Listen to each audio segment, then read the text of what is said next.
Good evening. Chris Lee and Alfred Ezman here for SEC Baseball Reaction. We are doing this, if you're catching this later, right at 8:30 Central. And right as we are doing this, LSU has got the the tying run on first base against North Carolina in the regional final. And my goodness, what a game this has been. We wait to see how it ends. But Alfred, what a day of baseball in the SEC we've got here. We've got Tennessee knows its opponent. We've got Florida pulling an absolute stunner to get through Stillwater. Man, we got a lot to talk about. We're going to be watching this LSU game decided, I think, is before our eyes. I mean, I say that. What's going to happen now is LSU will tie this, and it'll be a 17-inning game, and we'll be here 2 hours from now talking about it. But we're here for that if it happens. Mm-hmm.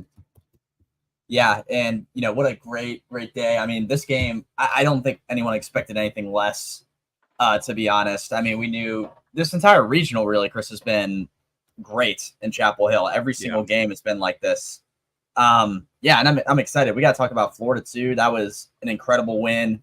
I don't know if a lot of people thought they were going to do that again or beat Oklahoma State again, but here they are, and they did it. And I don't know. To me, we'll get into it, but I don't think Clemson has a cakewalk in that series whatsoever. Yeah, watch it. Is this Pearson at the plate? Oh, I might be ahead of you, but are you ahead of me? Okay. Yeah. Oh my goodness. Well, that lasted. Oh, caught it. Yeah. Down goes LSU. Okay. It lasted for 2 minutes while we were on. Yeah, I thought we were going to get more out of it than that. What a game that one was. Mm-hmm. We're going to unpack that. We're going to talk about some regional draws. I'll do separate previews on those. Tennessee now knows who will play. That will be Evansville, which, speaking of wild games and crazy pitching decisions, we'll talk about that one for just a little bit. Anyway, we've got, 5 SEC teams in the Supers, I believe? Mm-hmm. I think so, because LSU would have been the 6th. Yeah, Tennessee alone on its side from the SEC. And the other side, we've got Kentucky. Tennessee will be facing LSU, as we mentioned. Kentucky will be facing Oregon State. Georgia will get NC State. Clemson will get Florida. And Oregon will get A&M. So possibility of 5 SEC teams in Omaha. It's probably not going to break like that, but just saying. Right. Absolutely. And I mean, a lot to talk about just in general too. A lot of opponents. I think we're going to have some teams in Omaha. So we're going to be on here a lot more. Yeah. Yeah. Before we talk about that, we got to pay some bills. And speaking of which, if you help us out, we got bills to pay ourselves. Super chats, anything like that are appreciated. If you like doing that, we'll take your questions, your comments, that kind of thing. We'll talk about the games that were played today. First, a reminder, we're brought to you by BetOnline, your number one source for the NBA Finals and Stanley Cup playoffs this season. Every stat, matchup, and even live odds and spreads while the games are being played. When the game's over, head on over to our online casino. Get in on a game of blackjack or poker with one of our 150 slots games. Head to the website today. Get in on all the action. Use promo code BELIEVE. That's BLEAV for your 50% welcome bonus on your first deposit. BetOnline. The game starts here. We got a little new graphic on the bottom of the ticker here. I'm not sure where that came from, but not my department. LSU. Goodness. LSU won this thing. Made a pitching decision at the end that's going to be talked about for a long time. Nate Ackenhusen, I don't know if LSU's really got a closer, but Ackenhusen has pitched big innings for them before in kind of those spots. He was a big arm for them in Omaha a year ago. Jay Johnson pulled him after one inning, went to Gage Jump, who threw 101 pitches on Friday. And look, Jump is a premium arm. Don't get me wrong. Top 5 arm in the SEC. But he also threw 101 pitches Friday. And it kind of finally ran out of gas on the Tigers. So, look, you get to the end of the weekend, you've lost a game at some point. You're going to be using up a lot of pitching. I get that. But we saw some real moment of truth stuff going on today in college baseball. That is one thing that is different from Major League Baseball. I was having this discussion with some friends of mine today, And they did bring up Randy Johnson, who I think had started a game for the Diamondbacks in the 2001 World Series. I think came back and pitched an inning and a third the next day. So you do see it occasionally in Major League Baseball where a guy will throw a lot of pitches and come back later with everything on the line. But you see it more in college baseball. We talked about Florida last night. We saw it with Evansville today to get through Greenville. They threw a guy that I think had thrown 87 pitches today, brought him back today. Kid threw nothing, literally nothing but breaking balls. Had a curveball and a slider and got a 1-2-3 ninth. But you see some wild stuff this time of the year that you don't see any other time in college baseball. That's what makes it interesting, controversial, fun. I've said time and time again, as much as I love the NCAA basketball tournament, I think I like this one better because it is a different game every day because of the pitching. The guys you start, the guys you use in relief, and you have really seen some interesting stuff in regionals this weekend with pitching decisions. Yeah, you have. I mean, and you just talk about it with this game. I mean, Will Helmers was dealing through his outing he had. And he gave up only 2 hits tonight, 4 strikeouts as well. And really that after Dutton's quick little, stint, beyond that, the LSU pitching looked very great for the majority of this game. And, it was, a lot of people might be quick to, judge Jay and this coaching staff on that decision. But honestly, Chris, we saw that for forever with this team, with the amount of pitchers they throw out there, and it worked. I mean, it got them into the spot that they were in with a 2 seed in Chapel Hill. And so now, they do it again. And this one time it doesn't work. But, our favorite saying ever, it seems like these past few days, that's baseball. And that's what seemed to happen. And, Nate Ackenhausen is a great, great arm. He's been all season long. And he really has been his entire career at LSU, and just didn't work out for them today. And it was tough. And really, I mean, LSU hung in it. They forced this game to extras, and it was really big because, North Carolina just kept knocking on the door. They had that Honeycutt walk late that led to that double to tie the game in the 9th. And it seemed like that they were going to pull it out and just kind of go ahead and during the actual game, slotted game time, but it took until extras to do it. So shout out to LSU. They battled until the end there, and, the pitching change was tough. It didn't work in their favor, but, in game 7, you get the short end of the stick with that. So they'll be getting sent home. But I mean, you got to give credit to North Carolina too. That's a great baseball team, and they're going to have, a good shot to go to Omaha and compete for a national title. To be fair to Jay Johnson, Ackenhausen had an uneven year. Probably not as good a year as last year. He ended the year with 5.65 ERA. I'm looking at stat broadcasts right now.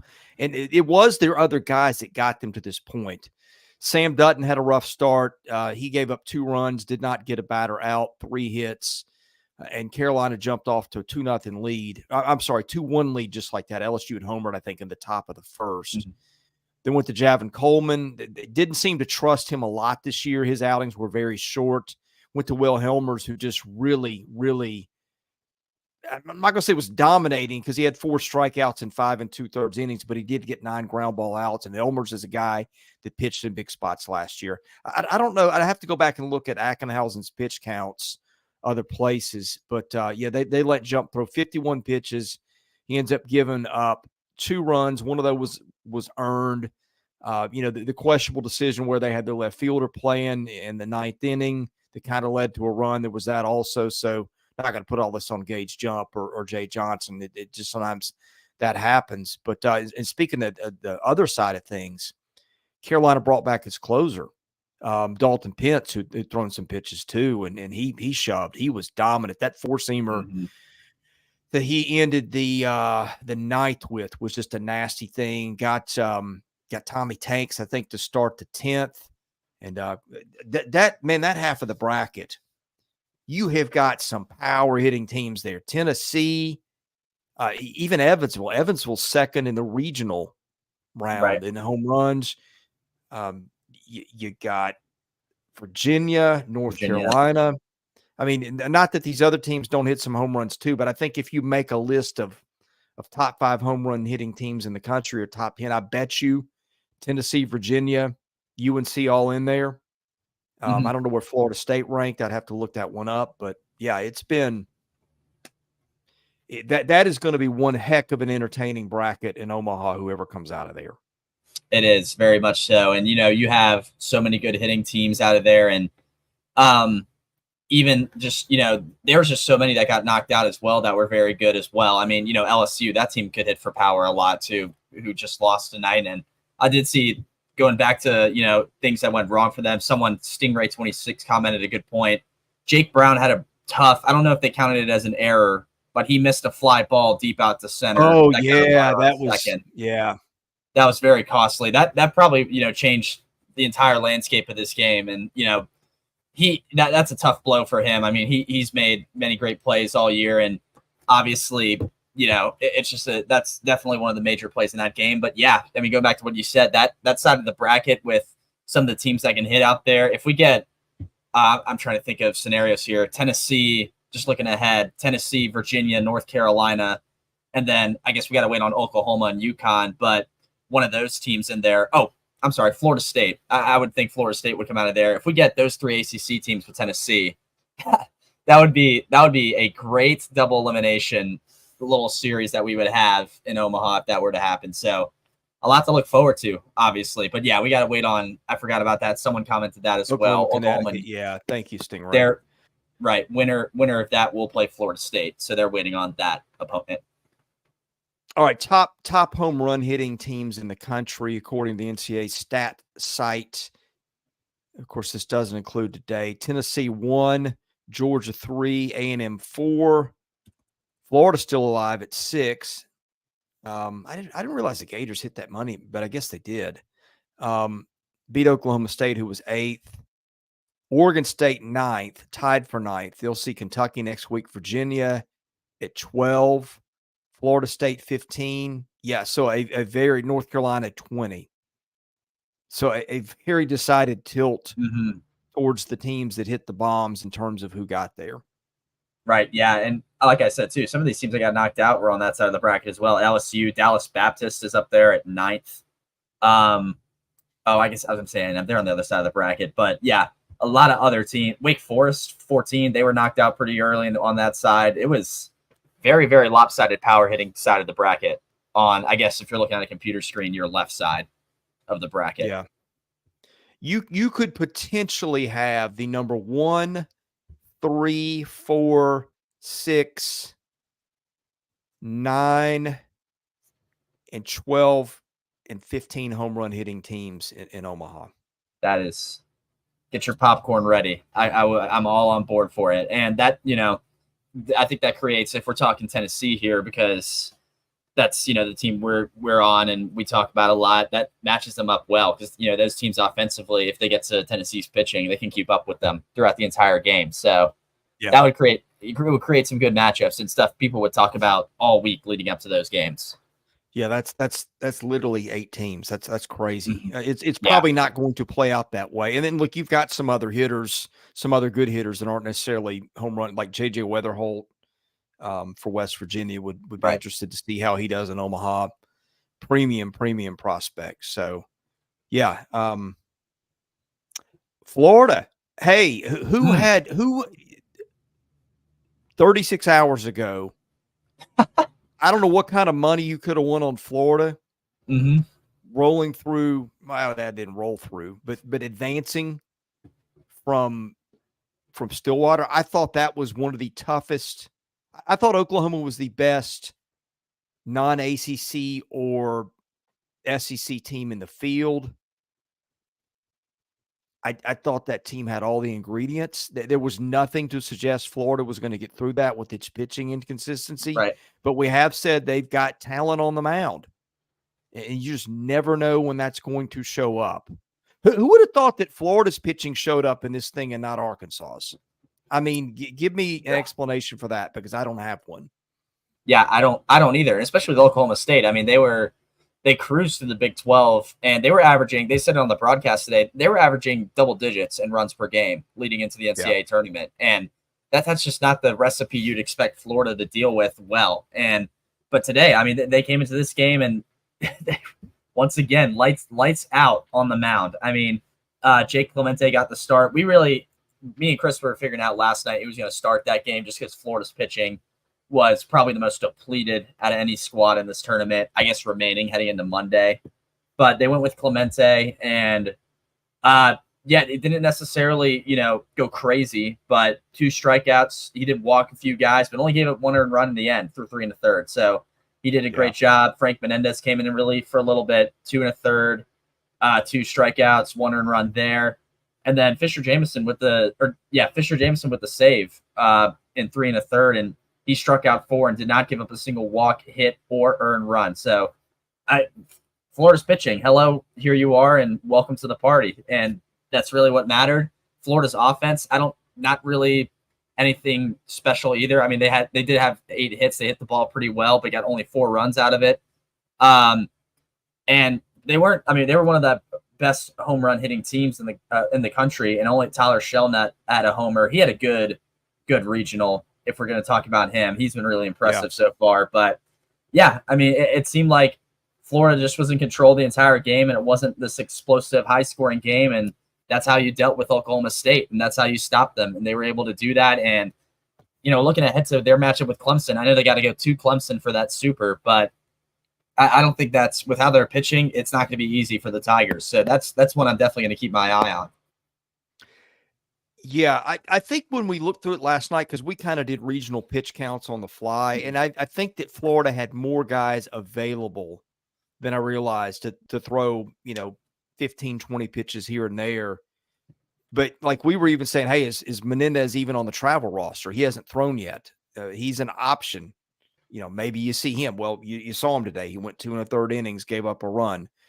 Jack Clemente, another guy that was not a high usage guy during the year. He barely thrown double-digit innings getting out of the regular season. Talented player. Walked a lot of guys, though. Walked some guys today, but they survived it. Fisher Jameson, really talented kid. Maybe their best arm. And I guess that's the one thing Kevin O'Sullivan had in his back pocket is at the very end, after getting through with Clemente and Mendez, he had Fisher Jameson there, and Fisher Jameson gave them a vintage Fisher Jameson outing on the basis of compared to what he did this year. So. Yeah, and I was, we know how Kevin O'Sullivan is with his pitchers. We've said it all year. He's pretty impatient with it. And I saw if you don't throw strikes, he will get you out of there in a hurry. Right. He'll always be that way. But early in this game, he went up to Jake Clemente on the mound. It was after a base hit and a walk to 2 Oklahoma State batters. So they had runners on first and second with either no outs or 1 out. They had room to, score some runs. And he went up there for a mound meeting, and I'm like, oh, here it comes. He's going to pull him. And he didn't. He let him roll with it for at least a little bit more. So I was really shocked by that. I'm not going to expect them to keep doing that. I mean, I think I don't, I'm not going to push it past him to pull guys early still. But I was pretty impressed. I mean, he's been good with, his pitching changes this series, this regional, and really in these last 2 games against Oklahoma State, he's been good. I mean, he let Neely go forever last night. And then obviously today he split it up pretty evenly with the inning counts between Clemente Menendez and Jameson. So he did good. He did really good with it. And once again, I think Florida's putting the pressure on a lot of teams going forward. And Stingray, once again, great comment here. He said, Chris, Florida could literally be the Ole Miss of 22 this year. I don't, that was one of the big talks was, could that team make a run out of nowhere? And that on paper, their roster is good enough to be in Omaha, just flat out, if you look at the names on it. But we just hadn't seen it this year. And here they are again. I mean, knocking on getting into a super regional, and man, they might put it on a show in Clemson. The difference between those 2 teams, well, 2 differences. Ole Miss just rode the same 2 starters the whole way.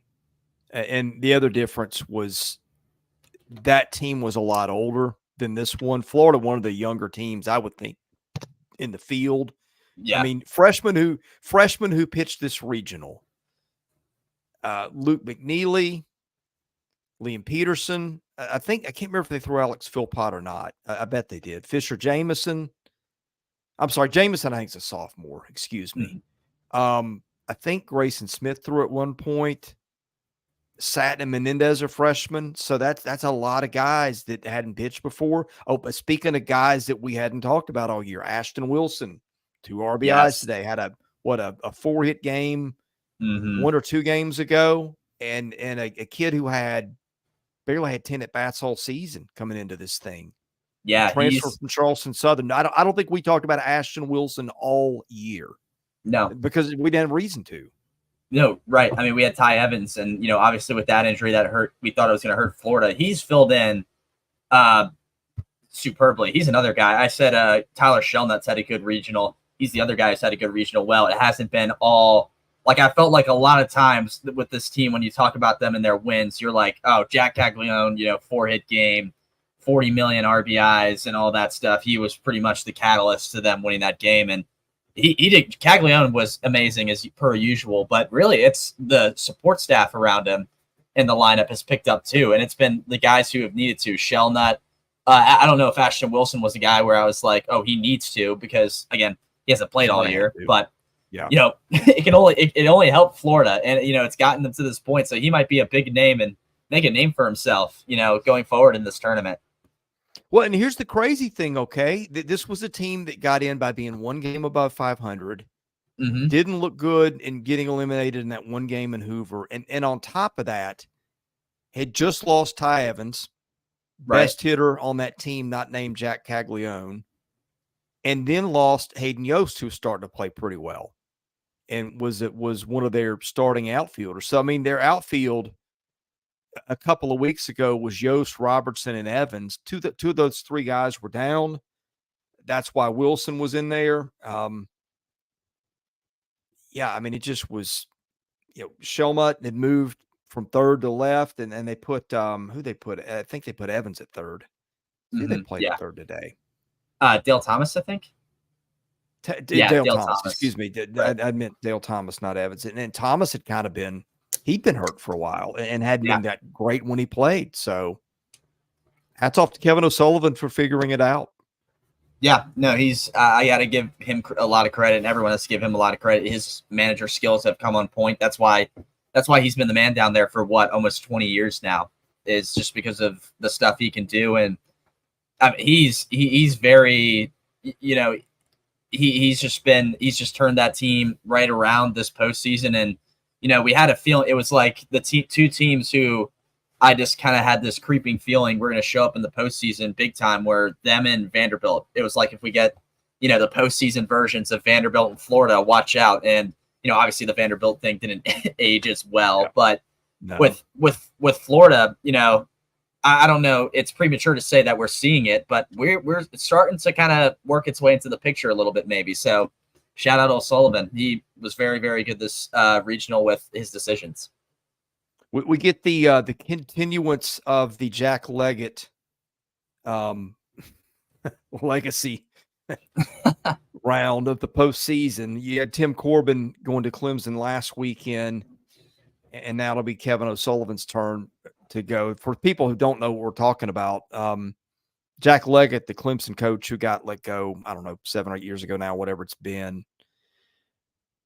His coaching staff at one point was Eric Bakich, who's at Clemson, been at Michigan, been at Maryland, Tim Corbin, of course, Vandy, and Kevin O'Sullivan. All those guys on one staff at once, which is just crazy. I mean, I don't think there's been a college baseball staff in history with more head coaching talent than that one. I mean, that's a coaching tree.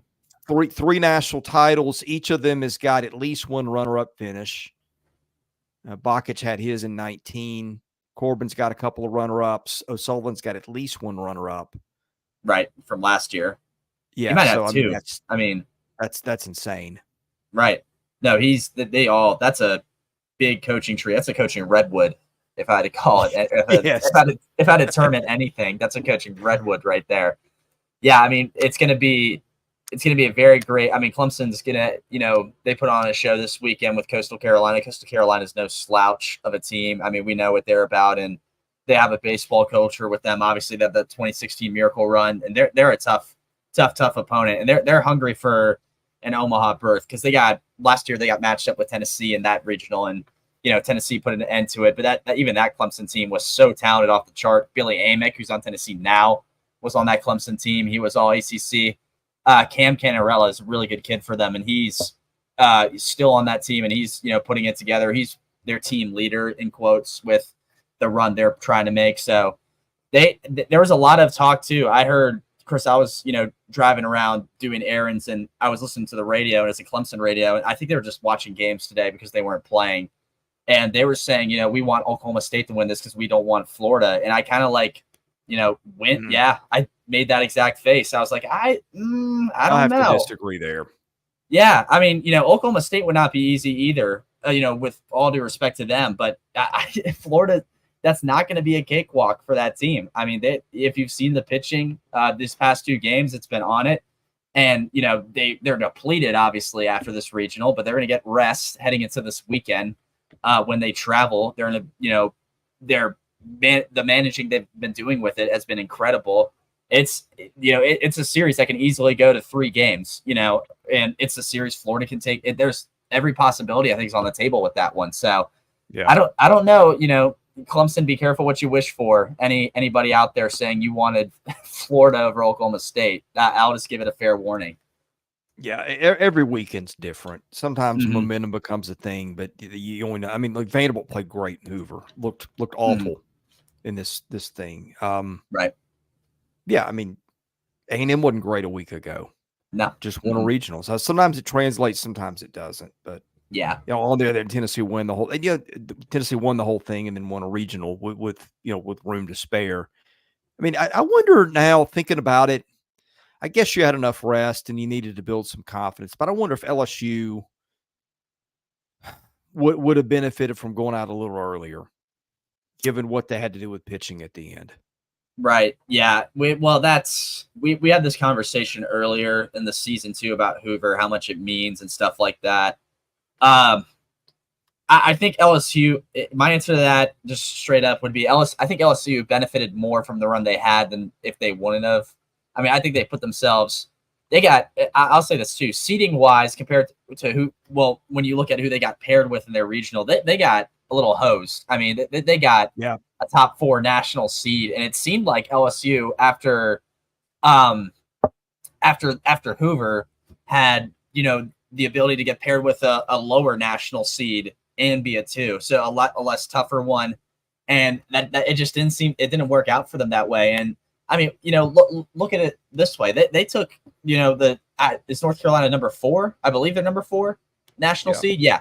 Yeah. They're the number 4 national seed, and they took them to a game 7. So, I mean, it's tough, but I think LSU benefited a lot more from making the deep run they did, because in theory and on paper, they would have put themselves in position to play a not as good national seed. All the national seeds are good.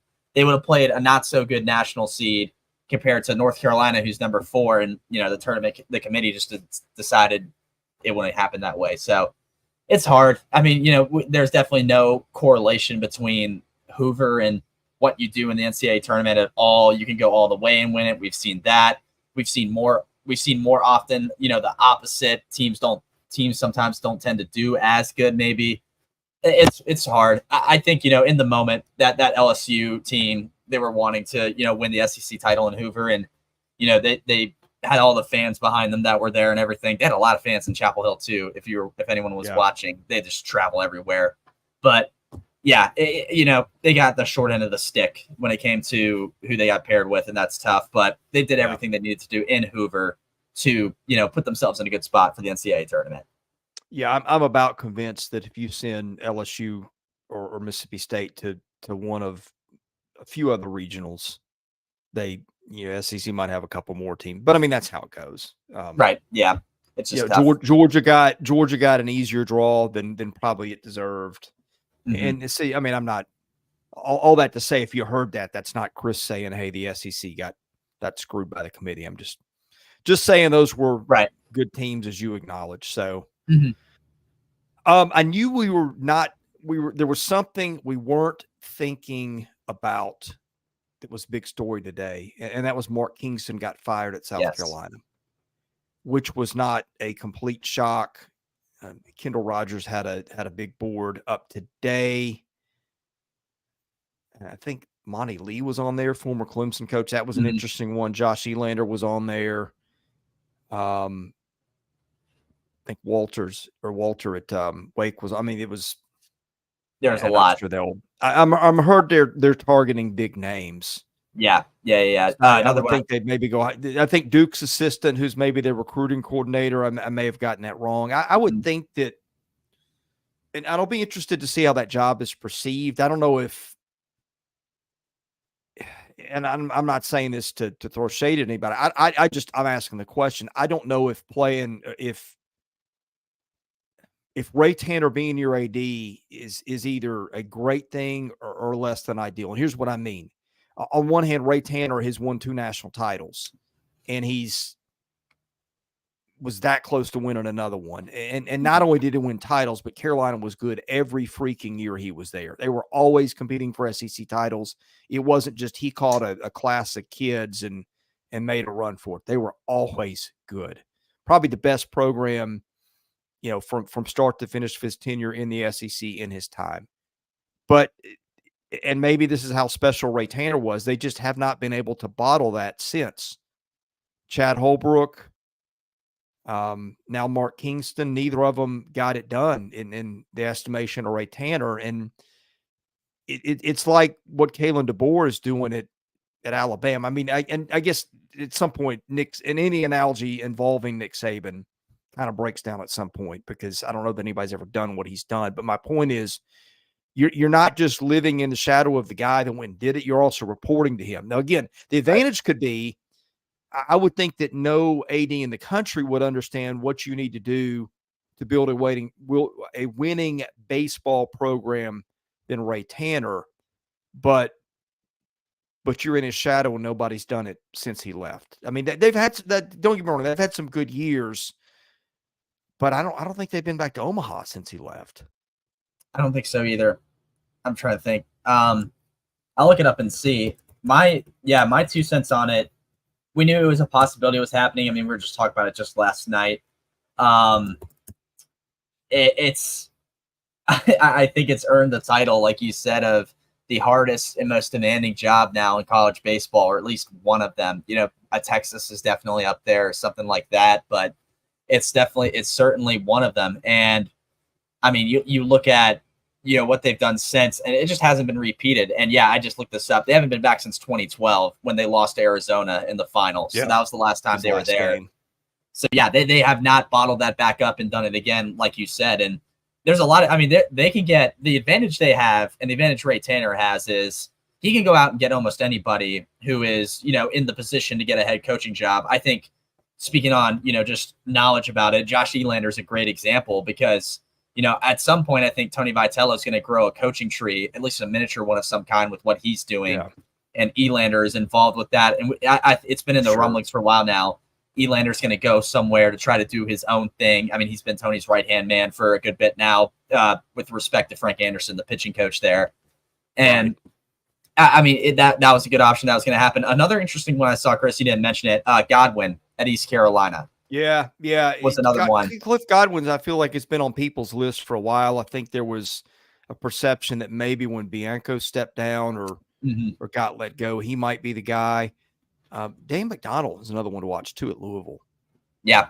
It's just gotten harder to win there, and that athletic department's been kind of a mess too. So, right. Yeah. And we said it with East Carolina, they've never been to Omaha, and they're probably, they just kind of kept getting a hose in that remark. And I feel bad for Godwin. It's like, there's not a whole lot you can do. You just keep getting, robbed in these tournaments. And that ballpark was buzzing. I mean, they love baseball in Greenville, and he's done a heck of a job there and everything. And, if anything, for Godwin's sake, it might benefit him, to go to South Carolina and get that opportunity, because I think it's either, job appeal wise, same level or a little bit higher than East Carolina. And, he has, I think a lot more, just as good resources. I think he has, actually, forget that, he has better resources at South Carolina for baseball than he would at East Carolina. That's probably, I arguably put that number one on my list if you want to do that. My main thing, and I'm kind of with a lot of South Carolina people on Twitter, I think you break from the South Carolina Ray Tanner, connection thing as a whole. I think that's kind of been a little bit, holding them back, if they have been doing that at all. And it's just kind of, gotten them in this rut. And because you have plenty more coaching talent around the country, like we've been pointing out with Elander, Godwin, Walters at Wake Forest, and all these other guys. And you can go out and get almost anybody if you're the Gamecocks. I mean, that's a baseball brand, if anything, and it's because of Ray. And they have a lot of good options. They should choose someone. They're going to choose someone well worth their while. And albeit we have to wait and see if it works, but they have moves to be able to replace Mark Kingston, pretty solidly if they need to do it. Yeah, the way that he threaded a needle when he was there was interesting, because I watched all his teams, and they were not they were not 2 or 3 guys in the first round every year type program. They had some dudes. They had Christian Walker was one of them that's still playing first base for the Diamondbacks.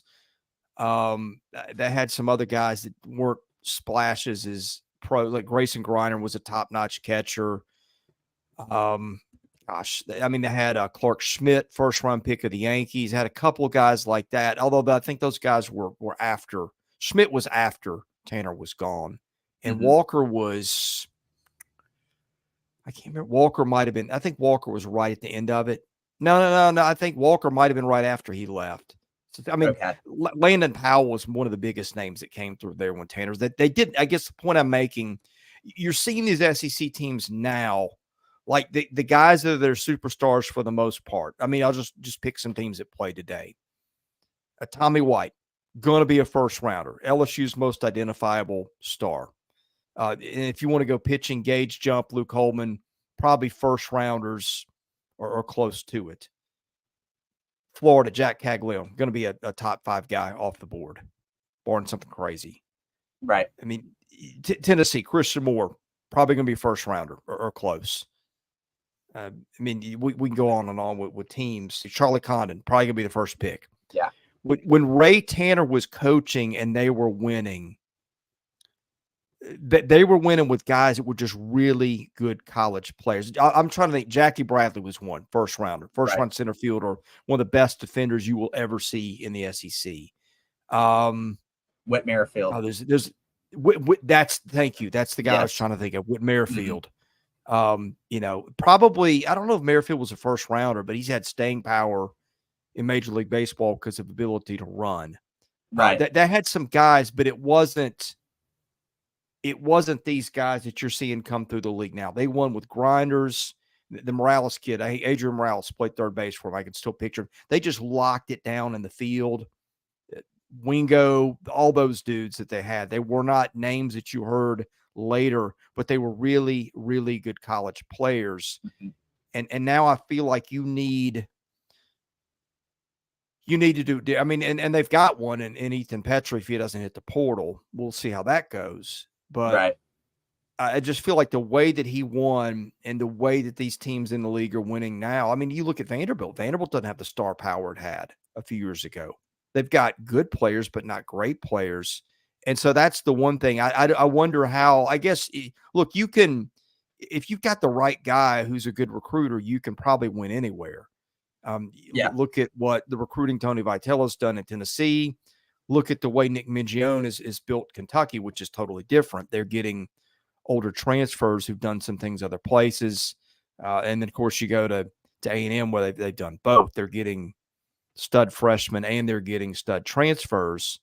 But my point is, when he was doing it, Ray Tanner was back in their heyday, it looked different than that. Yeah, it's a lot different. And that comes, one thing I'll say too, Ray Tanner did not have to deal with the portal like now or NIL either. So that's also a huge part of it. And that's, it's interesting you bring that up too, Chris, the portal, just speaking of which, how many of these guys who were Mark Kingston kids are going to move out for other places just because he's not there? You got that on the list. These are guys who aren't seniors. Will Tippett's only a sophomore.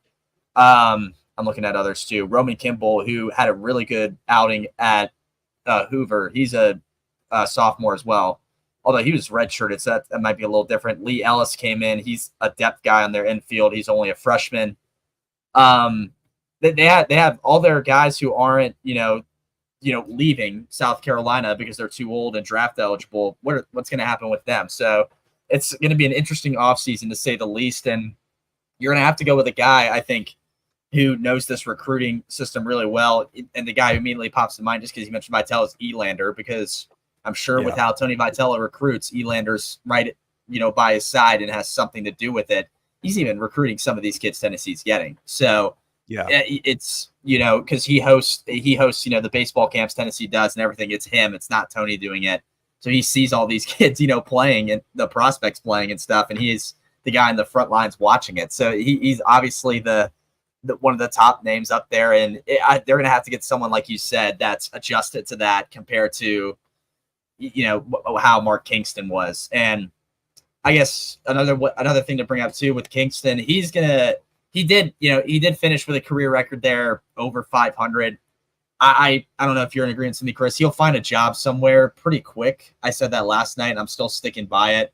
I don't think he's going to be, out for a job for too long. I think this offseason, someone's going to want him just because of what he was able to do in the SEC. And he was able to win more than he lost in the SEC, which is saying something, by itself. So he'll be able to find a job quick. But yeah, the replacement, it's going to have to be adjusted to recruiting, how it is now with all college sports. And you have the best resources available to you. You're just going to have to answer to one of the best coaches this game's seen, the college game's seen at least. And it's just it's a tough, and it's going to be one of the top stories, that we're going to see out of the sport this summer. Their roster was old on the hitting side this year. I didn't realize it was this old. Like Blake Jackson, Kennedy Jones Juniors, Dylan Brewer, Parker Nolan, fifth-year seniors. Yeah.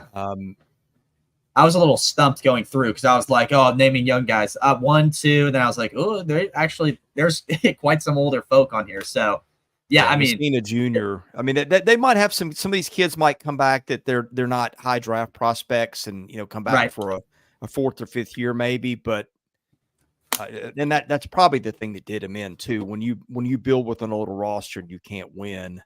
Right. Matthew Becker's a junior. I would presume he'd go pro. They do have Tyler Pitzer, if you can keep him around. I liked some things I saw out of him this year. Was a freshman, but it was mostly Garrett Gainey was a senior transfer from Liberty. It was a mostly older roster, so you could rebuild through the portal pretty easily. Cassis was a senior, but Parker Marlott was a freshman, so there's a couple of arms there, but who knows how that'll go? As kids may just hit the portal because. Yeah, just highest bidder. Yeah, at this point, it's been highest bidder who gives me the most money, and I'll go there and I'll play and do my best. Yeah. Let's see. Reminder: super chats are always appreciated. That helps us keep this channel alive here. Let's see. I think we've hit the two teams today: LSU and Florida. One of which won, one of which lost. Not in that order. We talked a little bit about Evansville. I'm going to be doing previews. You may be joining me on some of these too, depending on your schedule of all these supers. And so I won't go into detail, but just a kind of a thumbnail sketch of all these involving SEC teams.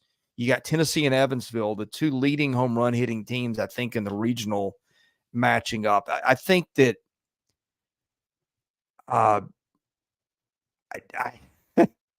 it never crossed my mind in that regional that neither Wake nor ECU would not advance, given the stud pitching they had at the top. Now Evansville was maybe the best four in the tournament, and so don't get me wrong, that was a good team. I just thought that it never was a thought in my head that Evansville might come out of this. They've got Kip Fogerhouse hit 21 home runs this year. They had a pretty balanced lineup. They scored 493 runs this year. That's a lot. Yeah. Pitching there, the staff ERA wasn't great. It was 5.95, but I look at where can you find arms to get through a weekend? And they've got Shane Harris, who threw today in relief and won them the regional. 363 ERA off the top. Ethan Bell, decent season out of the pen. Kenton Deverman, I guess it is, threw 106 in the third innings this year with a 381 ERA. That's two starters who can go a high volume of innings. Now, look, their bullpen is no great shakes, and that's usually what separates teams because, boy, does Tennessee have enough arms to cover 27 innings. Right. But between Snead and Cannell and Combs and, Beam's usually good for, even on a bad day, 4 innings. Yeah. Right. No, AJ Causey seems like it seems like it's written in his NIL deal that he gives them 6 2/3 every time out these days. So, and that's one thing I look at is and that's why I was kind of bullish on LSU Mississippi State coming in the weekend. I thought that they could cover, and not as big on Florida. I thought that those teams could cover innings, but that'll be the problem for Evansville. Well, in addition to the problem of facing Tennessee and in Knoxville. Yeah, well, the big kicker to this too, Chris, this is different because this isn't, double elimination. We're in best 2 of 3 now. And the big thing I'm looking at Evansville's stats right now too with you. They have the team ERA isn't great, but if you look at 2 guys who've started a lot for them, the guys I'm looking at are Shane Harris and then you mentioned Deverman. Both have pitched a lot of innings this year. They've started some games. Harris has only started 6, but at this point, all bets are off, in the postseason. Their ERAs are decent. They're sub 4. And I mean, that's the big thing. I think the key for Evansville is you're going to have starts that you can't have any opens. You open against Tennessee, you lose because eventually we saw it with this last Southern Miss game.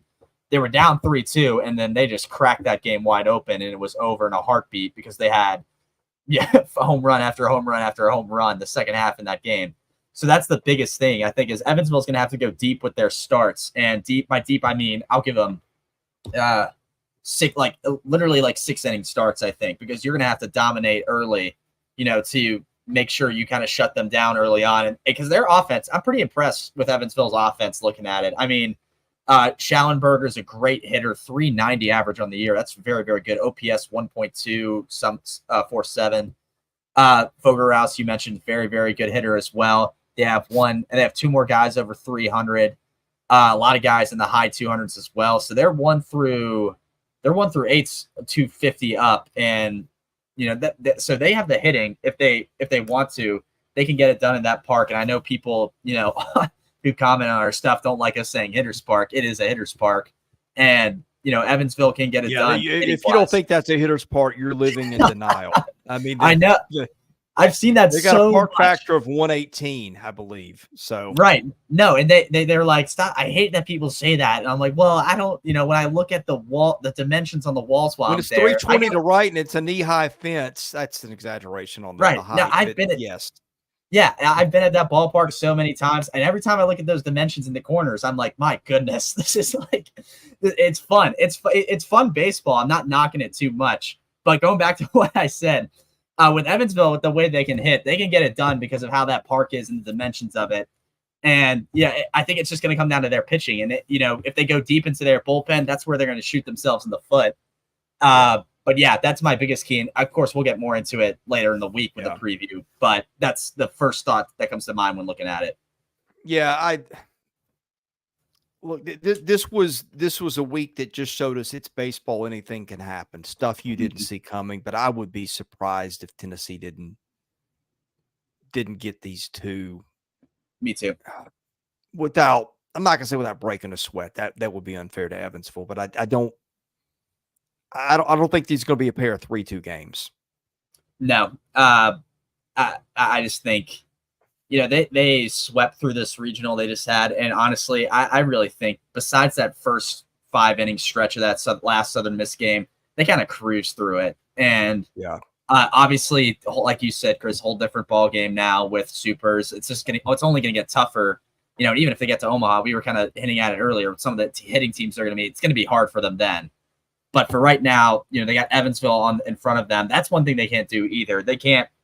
You can't go into this, going to playing a Cinderella team like this and be like, oh, Omaha, who do we got? Blah, blah, blah. You have to focus on this. I think, Tennessee can't do that either. And I think with the way they're focused right now, Tony Vitello said it for them during broadcast. He's like, yeah, they're, our guys are focused on what's in front of them, really. And, that's been the biggest thing and the most different thing compared to other seasons. And I think that's good, because going into the series, you're going to have to do that. And you can't, get lazy with your at-bats against some of this pitching and that good stuff. But yeah, I really think with how they're playing right now, I don't see how Evansville gets through this, truthfully. You never know, but that's how I'm gonna leave it, just for right now, at least. Tennessee will be the biggest betting favorite of all Mm-hmm. the teams to advance to Omaha. That's you can write that in stone.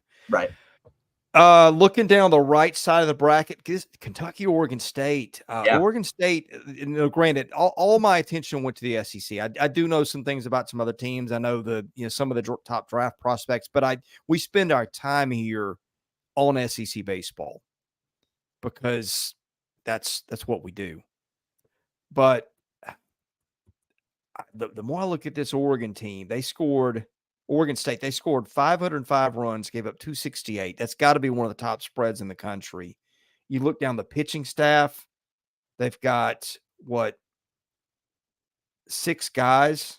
five guys who threw significant innings, had ERAs south of 4, and a bunch of other guys kind of not far behind it. They spread the innings around. Well, they didn't exactly. Jacob Komatz, who feels like he's been there a few years, through 82 innings. Aiden May threw 68 and 2/3. I'm not going to rattle off all the stats, but point is they got some pitching. They've also got Travis Bazzana, who had a 580 on base and a 951 slugging, hit 28 home runs, is going to be playing in all-star games one day, I believe. So there's that. So that one is going to be, I think the good thing for Kentucky is the starting pitching showed up in the regional again. And that's what you kind of felt like they had to have. I'm not saying their bullpen's bad, but it's not A&M's. It's not Tennessee's. It wasn't Mississippi State's. Right. Their bread on the pitching side was buttered all year on, can you get Mason Moore or Dominic Neiman or Trey Poozer into the 7th and just let your hitting take care of the rest of it. And these guys weren't throwing shutouts every weekend, but what they did do is they got you consistently into that end part of the game where you could turn over to the bullpen. And by that point, you got Cameron O'Brien and enough guys who are competent enough to get it done, but because you hit and you ran up pitch counts and you did all kinds of crazy stuff on offense, stole bases. I think if you're Kentucky, that's where you're feeling a little better coming into this one. Yeah, I think so too. It has the makings for a really good one, because I'm looking down here too. Outside of Bazzana, you have Michael McDowell, another guy who had a great year, 403 average. I'm trying to find his on base on here. I don't know how I can't find this. There it is, 500 on base percentage. So he's like a step below Bazzana, it seems like, with that. And then some of their pitching, they have a lot of guys who, have started a great amount of games this year. All the way down here on this list, Jaron Hunter had 8. Obviously you're not going to need all these guys. It's a 2 out of 3 series. And the one thing I think Kentucky benefits from here is they're in their ballpark. I'm a big believer in a home field advantage for some of these, and I think that's where it comes into play.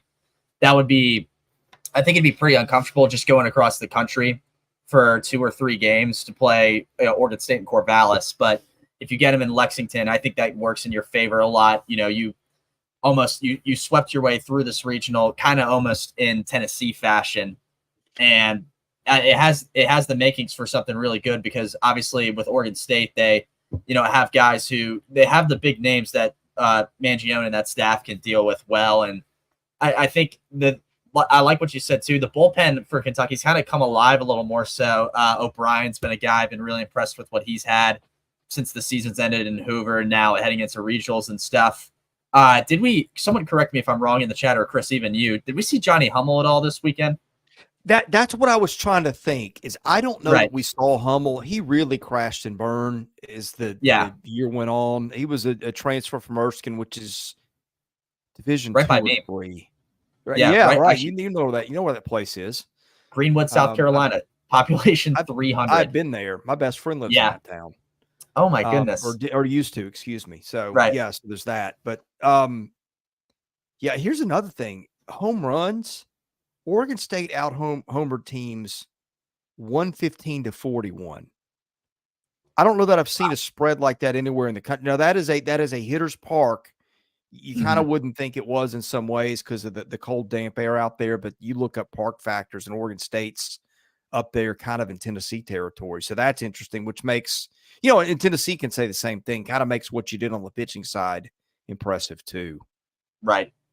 Yeah, absolutely. I mean, Tennessee, someone just said it up there, and it's true. Tennessee is a top 5 team ERA in college baseball. I mean, we say the pitching, has its bumps in the road, but it's been solid enough. And yeah, even with Oregon State, the numbers are impressive. When you got a guy like, where is this name? Aiden May with a 2.88 ERA and 13 games started, 7-0 record. Not a whole lot of innings for starts, but he did what he needed to. Whip a little bit over 1. It makes it seem really impressive. I think out of all the series we got with SEC teams, this arguably is the most interesting. And Kentucky it's a big challenge for Kentucky before they get to Omaha. If they're able to work through this, and if they're able to beat Oregon State in 2 games, without dropping 1, all of a sudden, I think all bets are on the table for Kentucky to do some damage in Omaha afterward. And again, we'll do full previews of all these later in other videos. But NC State, Georgia, looking forward to that one a little bit. Not a dominant NC State team. Had a 6.11 staff ERA. Here's the thing that worries me about LA Avens Club is they hit 89 home runs. They gave up 90. Not a great formula for winning in Athens. And it kind of felt like we were watching Georgia. Maybe that whole thing was starting to run out of steam and collapse a little bit under the weight of the pitching depth issue. But this may be just the matchup that Georgia needs when I look at this. Yeah. I mean, Georgia's gotten, I think, very favorable matchups, looking at it. They obviously had that scare with Georgia Tech last night. And thank you, Leighton Finley, for, making that work. But yeah. Even this, you saying that home run thing is huge because we know how Foley Field is with the ball getting out. And I actually, I made the mistake today. I thought this was in Raleigh, but then I remembered, this is in Athens. I don't know, what I was talking about. And that's very key. And I think with Georgia, they put it together a good bit, towards really in this postseason with the pitching. Obviously, their Hoover wasn't that eventful with the first round loss, but we're past that at this point. And you saw what they did in this regional. It was very, very good. And I think this is a very favorable matchup because NC State didn't necessarily dominate in Raleigh. I mean, South Carolina, give them credit. They handed it to them a little bit, in that regional and, kind of made them a little uncomfortable. And I think the NC State, they're going to have to earn it in Athens a good bit. I think Georgia matches up with them pretty well, like you said. And we'll get into it more, but with the ability to hit home runs. And there's the 2 main starters, I think, for NC State, Sam Highfill and then Dominic Fritton. They've given up 18 and 19 home runs by themselves. So the home run counts are high. And then at least pretty much everyone in that pitching staff within the bullpen has given up at least 1. There's like 2 or 3 on here I see with zeros, but that's it. So that'll be tough. I mean, the NC State cannot do that because they're going to lose to Georgia that way if that happens. Clemson and Florida. Clemson, not a super pitching heavy team, but had enough to get through the regional. Florida, we've talked about, Clemson, it's a home run park, but it's more of a neutral park in terms of pitching. I'm not sure quite how that gets there, but it does. So yeah, we'll talk more about that one later. And Oregon A&M, Oregon, a team that's had some run in the postseason, got to a super a year ago before it lost to Oral Roberts. I feel like A&M, if you're talking about solid favorites to get out of a regional, I feel like Tennessee is going to be one, but Virginia's probably going to be up there too because it drew Kansas State. But I feel like maybe I'm underselling Oregon. I think everybody knows I've really, really liked A&M all year. Yeah. Just because I love the way the parts are assembled. That's one that would – the bats are going to have to come alive a little more than they have. It's been about 3 weeks before we saw 3 or 4 weeks since we've seen vintage A&M offense. But I feel like A&M's going to get out of this thing. I did too. I said it, before the tournament started. when I looked at, because I thought the regional they had was going to be tough with small ball Lafayette, Louisiana Lafayette, and then Texas. Obviously, they make it an interesting matchup every time, and no matter the sport. But then you look at the region on top of them, and that was the Santa Barbara one, which Oregon got out of. And I was like looking at the teams in that one. I was like, they might be able to cruise their way into Omaha if they play their cards right, and thus far they have. And I didn't dig out. I will be the first to admit I didn't dig too much into Santa Barbara just because it's West Coast and we don't really pay attention to those teams as much. But looking at Oregon, I'm just on their page right here, and they were I believe the 3 in that regional, and they had a pretty solid record, 40-18, 19-11 in the conference. They had some big, like the biggest ones I guess they had this season arguably were the beginning. They played in Arlington in those, the Shriners Classic, that's what it's called. I couldn't think of the name. And they had wins over Oklahoma, who's a tournament team. Baylor always gives you some tough teams every now and then. Texas Tech, they did lose to. They were ranked at that point, but I don't know. I mean, it seemed like Texas A&M got the favorable draw if they were able to make it out of their own in College Station. And here they are with the super in College Station. So, I really can see them taking them down. Got to look into Oregon more, I'll admit, because I've not watched a single second of Oregon Duck baseball this season. But, yeah, I mean, I think, A&M definitely got the more favorable draws out of some of the teams we've looked at.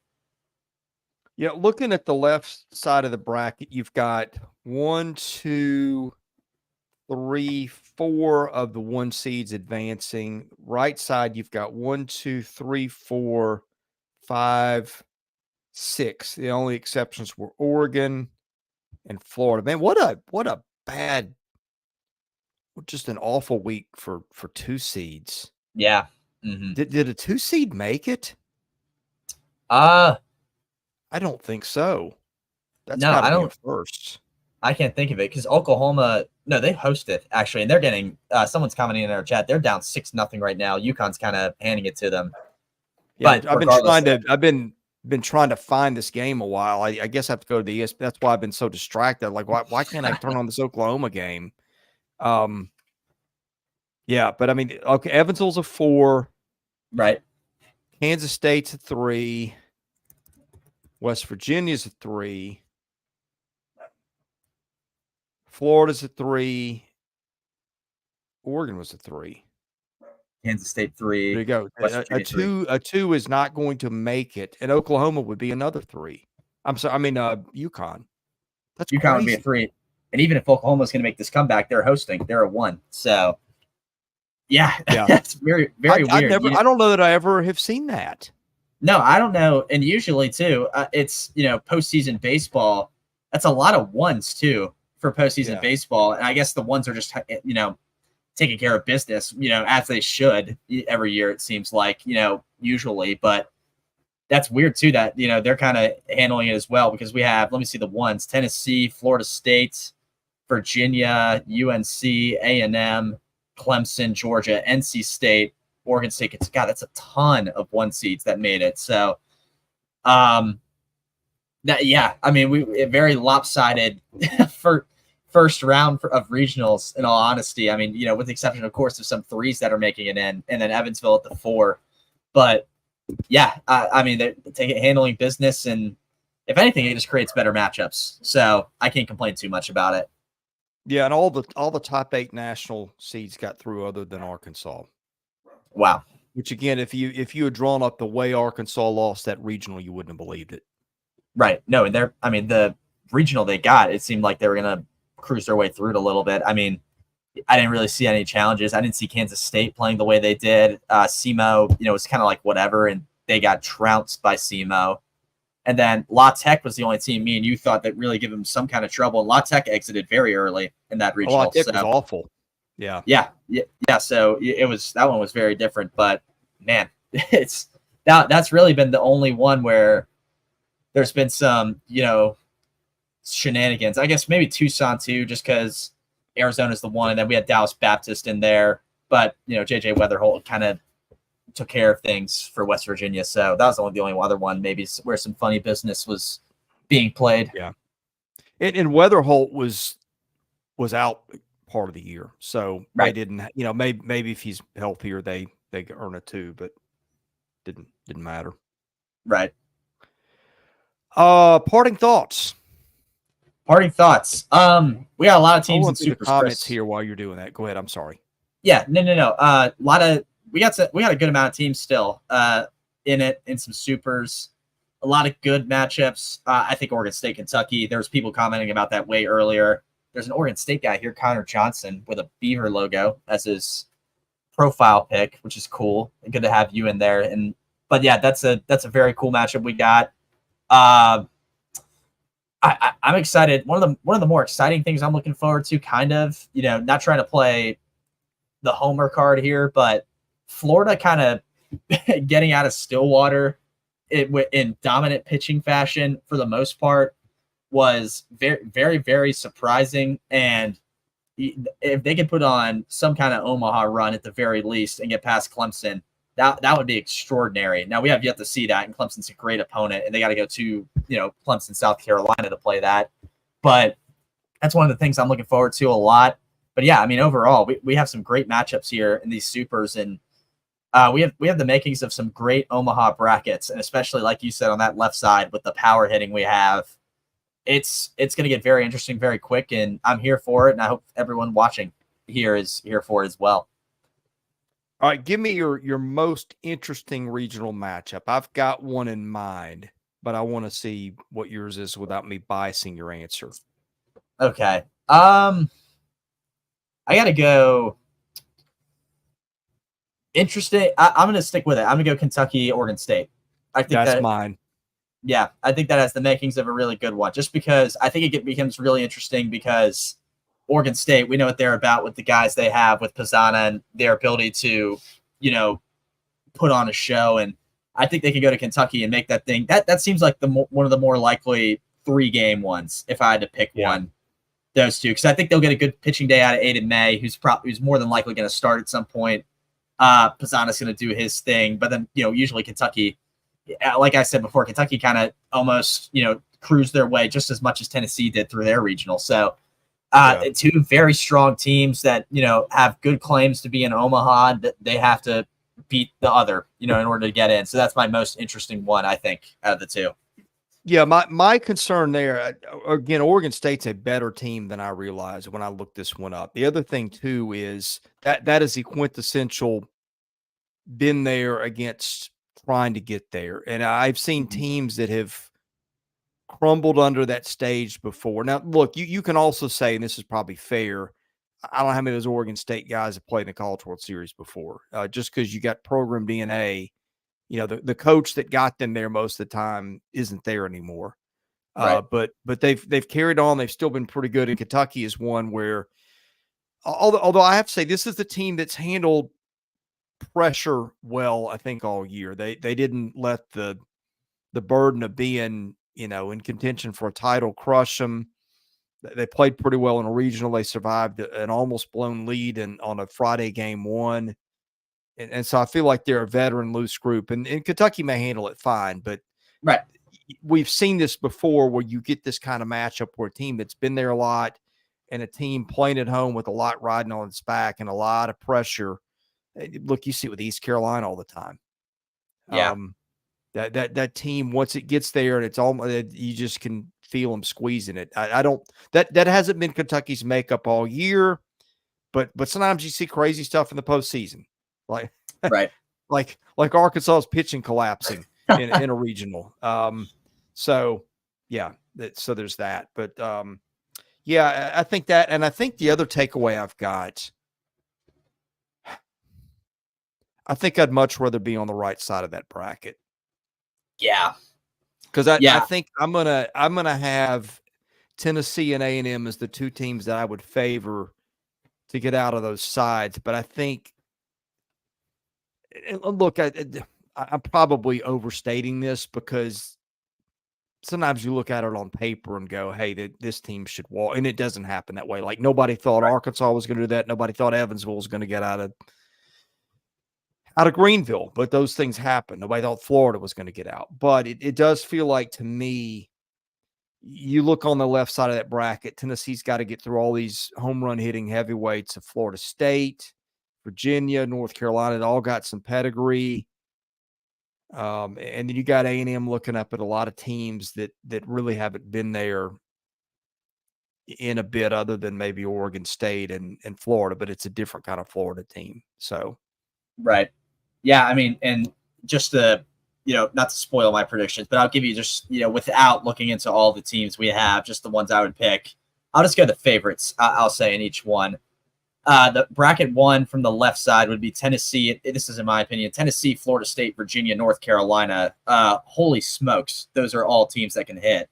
And so the Tennessee has to work their way right through all those teams. And that'll be tough. If they do that, they're ready to, beat whoever in two games to win it all. But they're going to have to earn it on that left side. And that sets up a great opportunity for them. I think if they're able to do that, whoever they play in the finals is going to have to bring their literally a perfect game from everybody in order to beat that Tennessee team. But yeah, they have to work for it, because you look on the right side. A&M's got, if I do the favorites here, I'd say Clemson, Georgia. I'll go Kentucky just for our sake of SEC. Yeah. That's I think a little more favorable than I would say the other side. So that's a good takeaway too. I have to agree that right side of the bracket, there's definitely more room for error than there is on the left side. All right, we forgot one other thing. And you've probably been waiting for this for an hour and 11 minutes now. Me acknowledging that's your best hat selection yet. I knew you'd like it. I was trying to tell you before we got on. I was like, this is, tucked to the back of my closet. I didn't even know it was there. What? I found it. Like, no. Yeah. That's your first problem. That hat should be towards the front of your closet. Right. Well, now it's going to have to be. But I was like, Chris is going to love this thing. It's old school. On top of that, it's the lowercase, not the uppercase. I knew he would love it and everything. It's got some Hank Aaron to it, that sort of thing. And, I knew it'd be right up your alley. So I had to bring it out. The hat counter, invisible hat counter down in the corner says 3 now. 3 from yesterday heading into tomorrow. We'll see how many MLB teams you can represent before we're done with these. I'll try to bring the whole league out, because why not? All right. I like it. I've got that exact hat, although mine's a little shaped, and I've worn it so much. It's lost it was one of those it was one of the 39 hats in the New Era series. They didn't have that in the 59, or I probably would have gotten it. I don't think, or I probably would have gotten that one. But mine's been worn too much, where it's kind of, it's a lawn mowing hat now. Well, that means it's a good hat, Chris. If you I got my money's worth with that one. So exactly. Saw that thing in lids and like I'm gonna walk home with that one. That is not leaving the day on the shelf. So moths coming out of the wallet afterward. I don't care. Absolutely. I'm a happy man. Right. Build exactly. One advice I can give to you as a single guy: build your hat collection while you can. Yes, because these things that becomes harder as you get older. Right. These things now, I don't know if they were like this when I was younger, but God, $50. I'm like, goodness gracious. $100 bill split in half. Yeah, it has to be, right? My goodness. I'm just going to, break it and bend it to my liking already. And it's not going to be as good. So that's a lot of money just for this lousy thing. But, I like it. And it's bringing you some entertainment, if anything, which is worth every penny. You're a Rays fan. I respect that. I respect any team where I can count the fans of a team I know on one hand. I have some respect. That's usually who's in the ballpark, right? 5 tops. Right, 5. Just turn it on anywhere. But yeah, poor. It's not like this team. Poor dome, no fans, small. You want to. All the Kentucky people, you want to talk about small ball, just watch them for a game and see, because that's what they're all about. But yeah, it's tough going. It's not exactly like the team I'm wearing on my head tonight. I had to break free from the basement of the MLB financial ruin that is the Tampa Bay Rays. So But yeah, I'll maybe that's the one tomorrow I go with. Maybe that's the choice for tomorrow's episode if we do a preview of some kind. The Nashville Rays has a nice ring to it. Oh, well, I sure hope. Hopefully the renderings aren't fake and they actually stay there. But they got to compete with this team, the Nashville team, if anything. And that's I haven't resolved how I'm going to do that yet because I've been a Braves fan since I was a kid. No. My son is a elementary school. He's a big Braves fan. I mean, he loves the Braves. Yeah. And so that's our thing we do together. And I haven't. I hope we get an American League team because then I can kind of dip my toe in both. Right. And really there'll only be one scenario under which you don't have a, that's if they met the World Series, and I would take that problem. But we've gone off topic. Yes. And I need sleep, so let's get out of here. So we'll be back tomorrow to start previewing these super regionals. Hopefully you help me on some of those. Mm-hmm. For all those of you who are here tonight, and there were a lot of you, thank you for watching and listening if you listen to it later. He's Alfred Ezman. I'm Chris Lee. We're Southeastern 14 presented by Bet Online.